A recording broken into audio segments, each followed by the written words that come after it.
Assalamualaikum warahmatullahi wabarakatuh. Kembali berjumpa dengan saya, Hersul Arif. Semoga Anda selalu dalam keadaan sehat, walafiat, dan tetap semangat.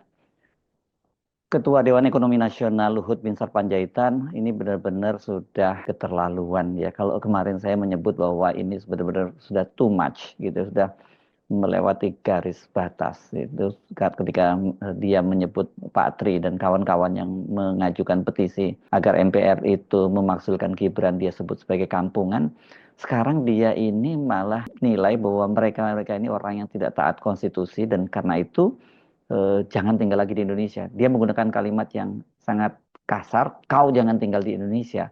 Kalimat ini kan sangat tidak pantas disebutkan oleh seorang Luhut, misalnya kepada para senior TNI, khususnya Pak Tri Sutrisno. Ini membuat saya betul-betul nggak habis pikir, apa yang terjadi dengan Pak Luhut Panjaitan ini? Apakah karena dia membela membabi buta terhadap Jokowi dan sekarang kepada anaknya, sehingga kemudian dia sampai berani melanggar tabu besar ya, menuding seorang patriot ini karena para purnawirawan ini adalah para patriot tidak taat konstitusi dan kemudian memintanya agar mereka jangan tinggal di Indonesia. Saya bahkan sampai mencoba berulang-ulang membaca apakah betul ya ini berapa media online itu apakah betul Pak Luhut itu mengucapkan hal itu gitu ya. Karena ini banyak yang memuat beritanya dan tapi beda-beda judulnya. Kompas cukup keras ini ya, yang dia menggunakan kata singgung mereka yang ingin minta Gibran dicopot. Pak Luhut nyebutnya kau jangan tinggal di Indonesia.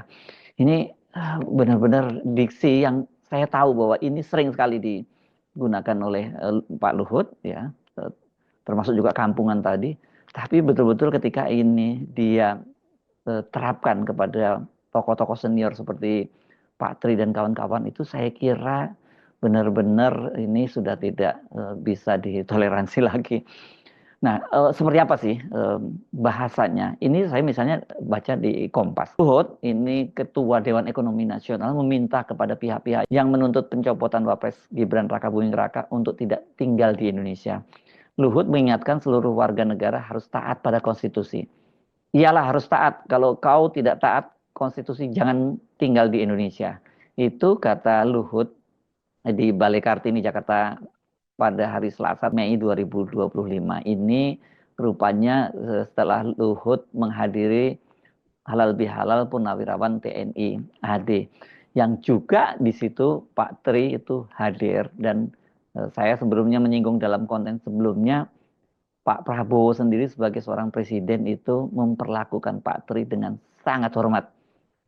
Dia duduk satu meja bersama dengan Pak Tri. Di luar Pak Tri ada juga Sri Sultan Hamengkubuwono ke-10, kemudian Menteri Pertahanan Safri Samsudin, dan PLT Ketua Umum PPAD Mayor Jenderal Purnawirawan Komarudin Simanjuntak. Pada waktu itu Pak Prabowo kan ketika dia berdiri menyampaikan sambutannya dan menghadap ke Jenderal Tri Sutrisno dengan sikap sempurna memberikan hormatnya dengan salutnya. Jadi kalau presiden saja itu memperlakukan Pak Tri dengan sangat hormat seperti itu, bagaimana mungkin orang seperti Luhut yang ini adalah penasihat khusus presiden bidang digital dan juga Ketua Dewan Ekonomi Nasional bisa bersikap seperti itu, bisa menyampaikan kalimat seperti itu. Nah, yang lebih parah ternyata Luhut itu menilai apa yang disampaikan oleh para purnawirawan yang di situ Pak Tri CS itu sebagai upaya memecah belah ya, karena kata dia iya makanya itu siapapun dia jangan sampai bisa dipecah belah dengan keadaan dunia yang seperti sekarang. Ingat, presiden sudah memberikan penjelasan yang sangat jelas. Jangan kamu juga ikut menjadi bagian memecah belah. Dengar itu, Imbu Luhut. Kalimat ini jelas bukan ditujukan kepada wartawan karena dia kan menyatakan siapapun dia jangan sampai bisa dipecah belah. Itu artinya sebenarnya dia menuding para purnawirawan ini, para senior ini melakukan pecah belah. Padahal kan sebelumnya kita menyimak pernyataan dari Pak Tri atau penjelasan dari Pak Tri mengapa Pak Tri kemudian menandatangani petisi itu ya karena kata dia ini dia negara ini harus diselamatkan. Dan Pak Tri kan mengaku dia tidak hanya bicara kepada para purnawirawan, tapi juga kepada tokoh-tokoh dari kalangan sipil. Sebelumnya kan muncul kabar bahwa Pak Tri ini merasa dijebak oleh para purnawirawan itu, sehingga dia kemudian menandatangani itu. Tapi kan sebelumnya saya sudah mendapat kepastian dari pengamat militer Selamat Ginting yang bertemu dengan Pak Tri setelah Pak Tri menandatangani petisi itu pada tanggal 9 April ya, karena itu kan petisi itu ditandatangani pada tanggal 11 Februari 2025. Sesungguhnya petisi itu kan akan disampaikan kepada Presiden Prabowo secara langsung, tetapi karena mereka minta waktu kepada Presiden tidak ada respon setelah 2 bulan, maka kemudian mereka akhirnya memutuskan menjadikan itu semacam surat terbuka kepada Presiden atau sebenarnya petisi kepada bangsa ini. Karena poin soal pemakzulan Gibran itu kan terdapat dalam poin ke-8. Ada 8 poin yang lain-lain, tapi publik rupanya lebih fokus pada soal pemakzulan Gibran Rakabuming. Dan kalau disebut tidak konstitusional karena pada waktu itu kan mereka itu mengusulkan kepada MPR untuk mencopot atau memakzulkan Gibran. Nah, secara konstitusi kan yang berhak untuk mencopot seorang presiden karena melakukan pelanggaran itu ya MPR gitu. Jadi kurang konstitusional bagaimana gitu. Justru yang tidak konstitusional itu kan Pak Jokowi. Karena apa? Ya anak Gibran yang paling jelas ya. Gibran itu menjadi calon presiden itu kan melanggar konstitusi sesungguhnya. Tapi dengan akal-akalan itu kemudian aturan konstitusinya itu diubah. Ini memang khas dari Jokowi ya. Kalau ada undang-undang yang menghalangi ambisi dia, keinginan dia dan kroninya, ya undang-undangnya diubah. Kalau belum ada aturannya, ya aturannya dibuat. Itu udah jadi baku. Dan itu yang terjadi ketika Gibran maju sebagai calon wakil presiden. Kan dari sisi usia dia belum memenuhi syarat, kemudian normanya diubah di Mahkamah Konstitusi. Dan kemudian ditambahkan norma baru bahwa kecuali mereka yang sudah pernah menjabat sebagai kepala daerah atau sedang menjabat kepala daerah dan terpilih melalui pilkada. Kendati usianya belum 40 tahun dan itu kemudian yang digunakan celah itu oleh Jokowi untuk menggolkan Gibran. Jelas ini ada kong kali kong dengan adik ipar Jokowi yang juga paman Gibran, yakni Anwar Usman. Karena Anwar Usman kan sudah diputuskan oleh Majelis Kehormatan Mahkamah Konstitusi bahwa dia melakukan pelanggaran berat. Makanya dia dicopot dari jabatannya.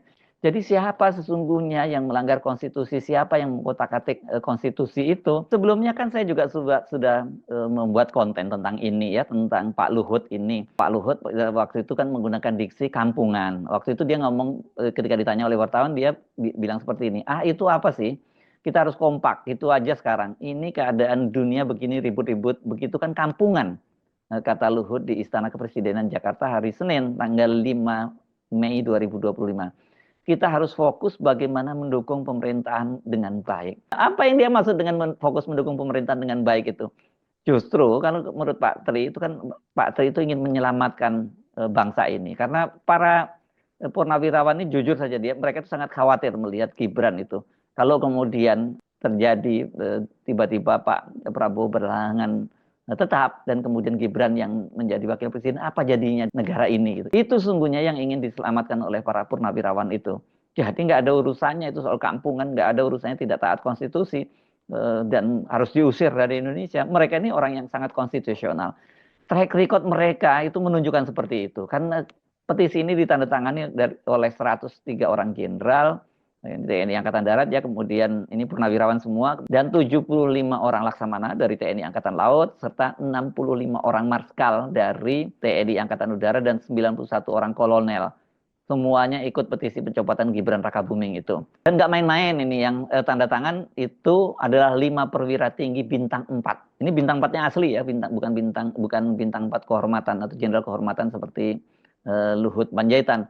Terdiri dari 3 orang jenderal TNI Angkatan Darat, 1 orang laksamana purnawirawan dari TNI AL, dan 1 orang marskal purnawirawan dari TNI AU. 1 orang bintang 4 itu adalah Tri Sutrisno yang pernah menjadi Panglima ABRI dan Wakil Presiden. Tri Sutrisno itu pernah menjabat sebagai Kepala Staf Angkatan Darat tahun 1986 sampai 1988. Kemudian Panglima Angkatan Bersenjata Republik Indonesia tahun 1988 sampai 1993. Dan kemudian menjadi Wakil Presiden pada tahun 1993 sampai 1998.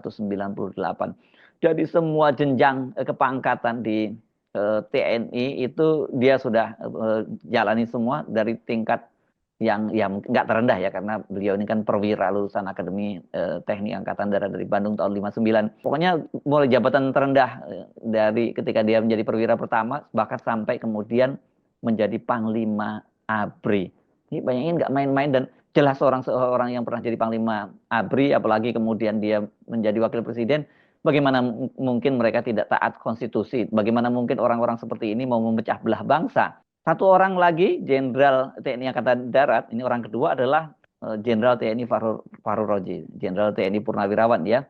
Dia ini pernah menjadi Wakil Panglima TNI tahun 1999 sampai tahun 2000. Pada waktu itu, Panglima TNI ini ya, dari Matra Laut, yakni Laksamana TNI Angkatan Laut Widodo AS. Orang yang ketiga, Jenderal Tiasno Sudarto, itu adalah Kepala Staf TNI Angkatan Darat tahun 1999 sampai 2000, sama dengan periodenya Pak Fahrul Roji. Dua orang ini sebenarnya sama-sama satu angkatan dengan Luhut. Ini Akabri tahun 1970. Nah, di Akabri 1970 itu kan ada 4 orang jenderal. Sebenarnya 3 jenderal yang betul-betul mendapatkan jenderalnya saat masih menjabat, dan 1 orang jenderal lagi yakni Luhut. Jadi selain Luhut, Tiasno, dan kemudian Fahru Rozi itu ada 1 nama lagi, ada Subagio HS. Ini pernah menjadi Kepala Staf TNI Angkatan Darat ya. Kemudian yang seorang lagi itu dari Matra Laut. Pernah menjabat sebagai Kepala Staf TNI Angkatan Laut tahun 2025 sampai 2007, yakni Laksamana TNI Slamet Subianto. Seorang lainnya itu dari mantan Kepala Staf TNI Angkatan Udara, yakni Marskal TNI Purnawirawan Hanafi Asnan, yang pernah menjadi Kepala Staf TNI AU dari tahun 1998 sampai tahun 2002. Jadi cukup lama ini. Jadi kalau orang-orang seperti ini saja oleh Pak Luhut itu dia dinilai tidak taat konstitusi, dan kemudian dia minta jangan tinggal di Indonesia, atau dengan kata lain sebenarnya dia mengusir, jangan kau tinggal di Indonesia. Pertama, tentu saja ini pernyataan dari Luhut itu selain ini betul-betul keterlaluan, juga tidak punya dasar. Kalau menyebutkan mereka itu tidak taat konstitusi, justru junjungan dia yang dia bela, yakni Jokowi dan anaknya yang tidak taat konstitusi. Karena anaknya sendiri kan, Gibran itu dijuluki sebagai anak haram konstitusi. Kedua, jelas orang-orang ini pengabdiannya mereka sangat panjang kalau di kemiliteran ya. Nggak mungkin kalau mereka itu kemudian tidak taat pada konstitusi. Nggak mungkin mereka bisa jadi jenderal penuh gitu ya, atau bintang 4 penuh, perwira tinggi bintang 4 penuh. Dan kalau kemudian mereka disebut bahwa memecah belah, apa yang dipecah belah? Sebenarnya nggak ada yang dipecah belah, karena justru mereka ingin menyelamatkan bangsa ini. Justru eranya Jokowi lah kemudian terjadi pembelahan-pembelahan yang luar biasa tajam di kalangan rakyat, yang sama ini kita nggak pernah merasakan di era presiden-presiden sebelumnya pun belum pernah terjadi hal semacam itu. Jadi lengkap benar ini Pak Luhut ini, betul-betul sangat sangat memprihatinkan, dan karena selain menyebut kampungan, sekarang dia menyebut bahwa mereka ini tidak taat konstitusi, dan karena itu jangan kau tinggal di Indonesia. Masa orang kepada orang seperti Pak Tri nyebutnya kau gitu. Mungkin Pak Luhut bisa berkilah, mungkin konteksnya karena saya ngomong kepada wartawan, tetapi ini kan konteks pembicaraannya adalah mereka-mereka yang mengusulkan agar atau mendesak agar Gibran itu dicopot atau dimakzulkan sebagai wakil presiden. Saya Hersubun Arif, sampai jumpa lagi. Wassalamualaikum warahmatullahi wabarakatuh.